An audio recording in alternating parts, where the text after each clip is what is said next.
बघा, अमितने हिंदुस्तान लिव्हर कंपनीचे 10 शेअर्स जानेवारी महिन्यात 270 रुपये प्रति शेअर्स दराने, 10 शेअर्स फेब्रुवारी मध्ये 280 रुपये दराने व 10 शेअर्स मार्च महिन्यात 290 रुपये दराने खरेदी केले. तर अमितला शेअर्स सरासरी काय दराने पडलेत असा प्रश्न सोडवायचा कसा? लेकरांनो लक्ष द्या. हा अमित आणि हा अमितनं केलेला व्यवहार कसा बघा. इथं महिने लिहू आपण.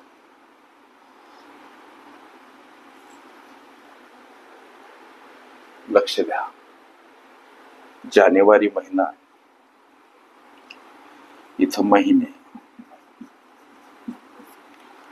इथं दर, इथं नग आणि इथं किंमत.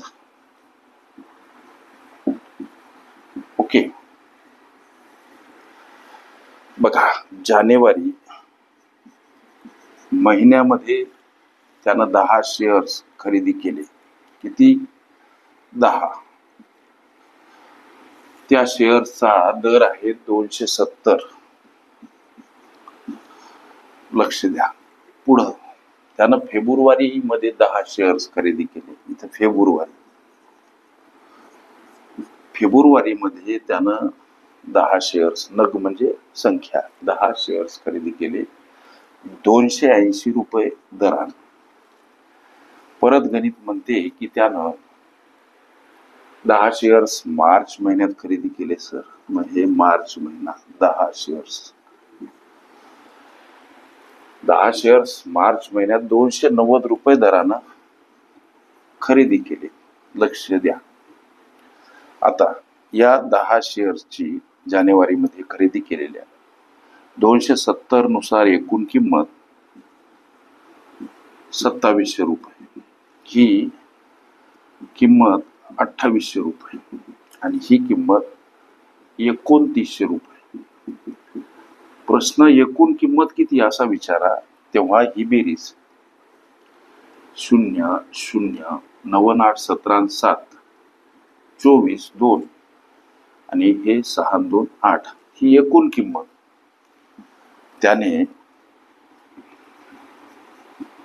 खरेदी केलेल्या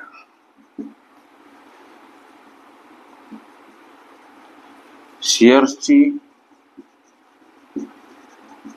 काय हो? एकूण किंमत. लक्ष द्या.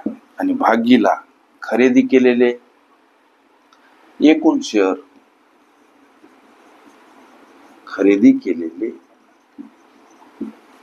एकूण शेअर्स म्हणजे काय? तर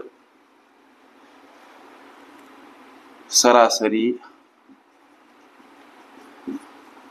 दर असा त्याचा अर्थ. ओके.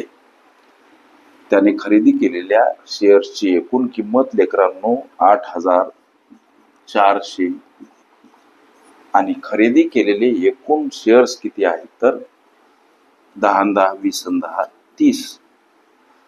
ही आहे त्या 30 शेअर्सची एकूण किंमत. एकूण शेअर आहेत 30. शून्याला 0 आणि हा भाग द्या. 840 भागीला 3 म्हणजे 3 दोन्ही 6, उरले 2 झाले 24. 3 8 24, हे उरलेलं 0 28 वर म्हणजे हा सरासरी दर. अमितला शेअर्स सरासरी काय दराने पडले? तर 280 रुपये. हे या प्रश्नाचं उत्तर पर्याय क्रमांक बी मध्ये दर्शवलेलं आहे. ओके. शेअर्स ही माझी प्लेलिस्ट अवश्य बघा.